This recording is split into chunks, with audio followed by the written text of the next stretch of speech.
Now we have the session SDG 17 multi-sectoral approach to develop and adopt creative solutions to improve health and well-being globally by Ms. Mira El Ghaziri.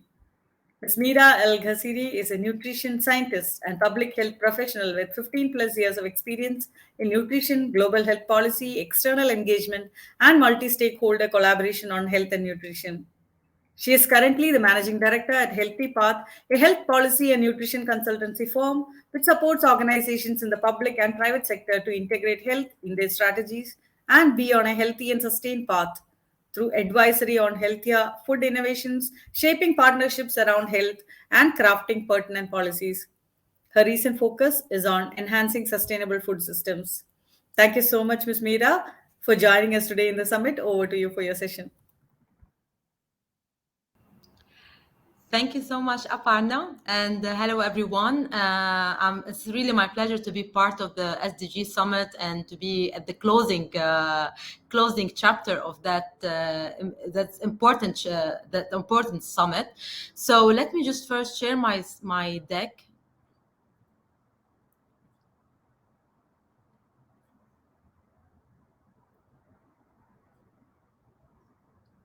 So basically, I will be talking about the SDG 17 when it comes to global health and the well-being. So basically what related to the SDG 3, health and well-being.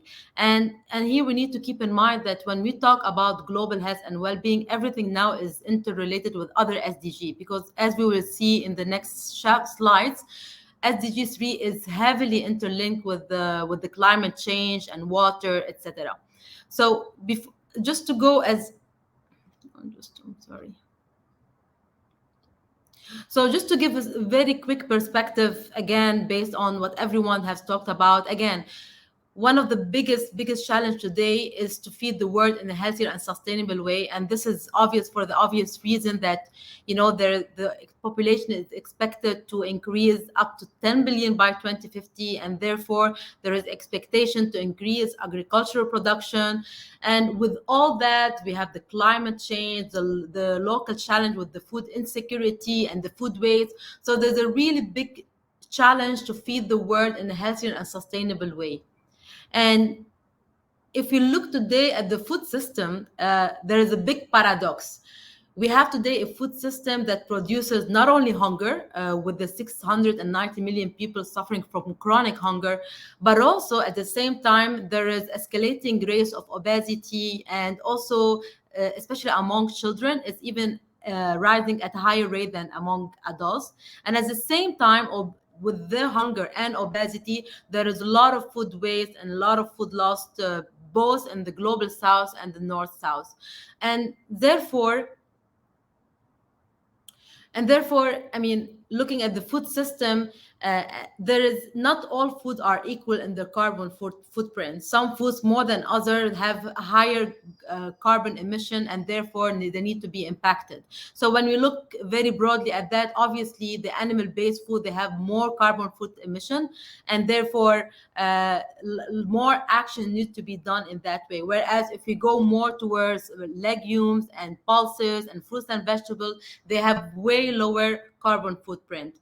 So in a nutshell, there's a huge action and a huge drive today at a global level to transform the way we eat our food in order to achieve the UN Sustainable Development Goal. And this is basically to address both population health, which is malnutrition and obesity, but also to address the climate change and all the scarcity of food resources. And in order to do that, there's a huge change that needs to be embedded across different policies when it comes to water, energy, and this will have to be done across all the food sector and all the food across the different multi-stakeholder. So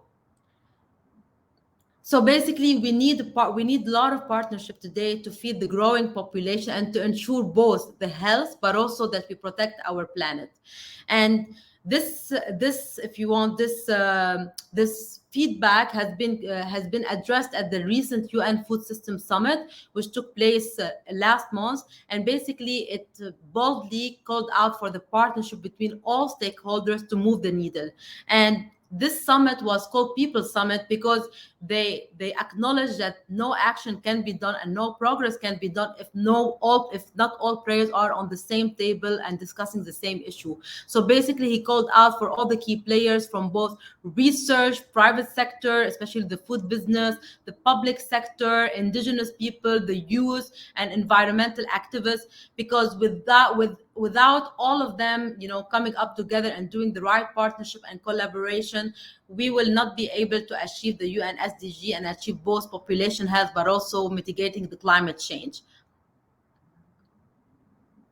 And basically, again, we need to have a multi-sectoral and multi-stakeholder partnership to drive the immediate action and positive change toward healthier and more sustainable diet. And again, this news that, not only the government, they need to drive that agenda, but and not only the intergovernmental organization from WHO and all the UN entities, they need to drive that, but also the civil society, they need to have a bigger voice, especially in the global south.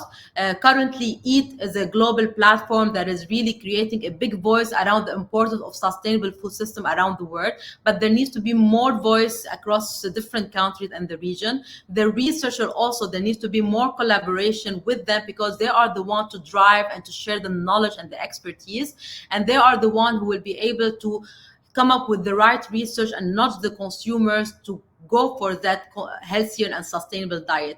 And of course, the private sector with the food industry, they are a key player and key enabler to make that change, because without them, there will be no innovation in terms of healthier food diet and, and food that has less carbon footprint. So if you look at the example of private sector, for instance, today there are a lot of them. They are innovating into diversifying the source of protein that are that have less greenhouse gas emission. At the same time, today there's a call for a lot of the food industry to also reformulate their food products so that they come up with healthier products to the consumer, but also take into consideration the climate change, and also shifting their marketing spend to healthier and sustainable food sources rather than unsustainable and unhealthier food. And again, this is in line with the WHO code of marketing.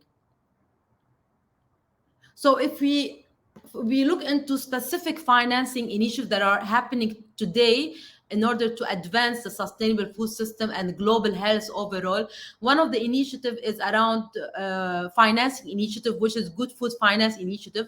This is a recent one that has been coordinated by the global NGO EAT in partnership with the Global Investor Network to address issues in the global food system, and also in collaboration with the World Bank. And basically, what is this about? It's a multi-stakeholder engagement process, basically to come up with a sustainable way to advance programs and projects around sustainable food system.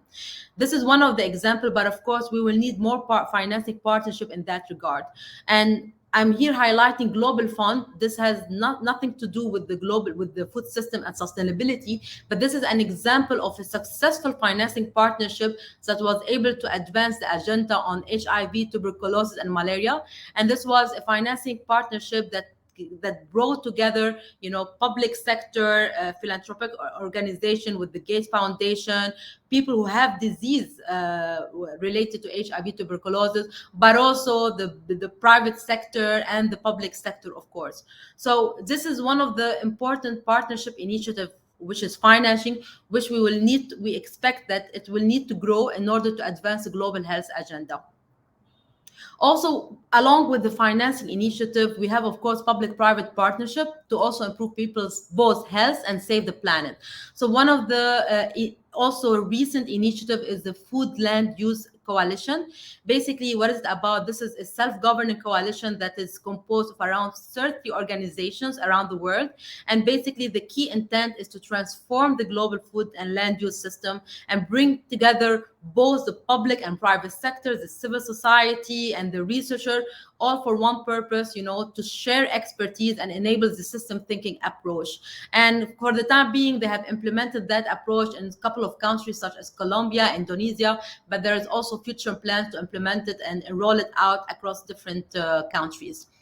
Another one initiative also that took place last week only, which relates to the UAE, United Arab Emirates. There was a bold move by the Minister of Climate Change, along with the Minister of Health and FAO, to basically promote healthy diet from sustainable food system by sending an MOU. And definitely this is a sort of partnership because it's bringing not only the intergovernmental entities and the governmental entities, but it's also calling the private sector to be more bold and innovative in their approach, and they're inviting all the food companies to come up with the right solution in order to promote sustainable food system for the years to come, and basically to help UAE achieve its objective. When we talk about partnership, it's not only about the financing and the public-private partnership, but also there are partnerships among different NGOs, UN entities, and researchers. So one of the big partnerships that took place a couple of years ago was what it called food system dashboard. So what is this food system dashboard? First, it is developed by, you can see here, different resource organizations, among them the Harvard University, but also so many other UN entities and NGOs. And again, this creates a model or a dashboard where you have visibility of the performance of every single country on how they are performing and on the food system. Are they progressing on the sustainability of food system, taking into consideration both nutritional challenges, agriculture, and climate change, or are they not? And you can also benchmark different countries, and this will also help different policymakers, to come up with the right evidence-based policies.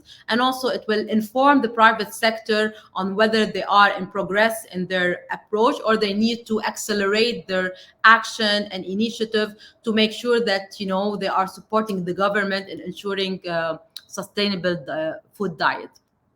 So in a nutshell and in conclusion, to address such a complex issue with the sustainable diet and sustainable food system, one entity is not enough. We really need a multi-sectoral collaboration to transform the whole world food system and to come up with really concrete action. The time is really ticking today. I mean, there are a lot of, and COP 26 is happening very soon. So there is more than ever before a need that everyone come together, to come up with the right solution. Also, again, as a recap, food systems are central to the SDG because of the need of healthy diet and healthy lives and well-being for everyone. And again, this would necessitate the strengthening of both global and regional partnership to first improve the innovation in nutritious food with less carbon footprint, of course, create awareness among consumers that it is the right way to go for healthier, sustainable food system. And thirdly, that we need to improve the financing mechanism.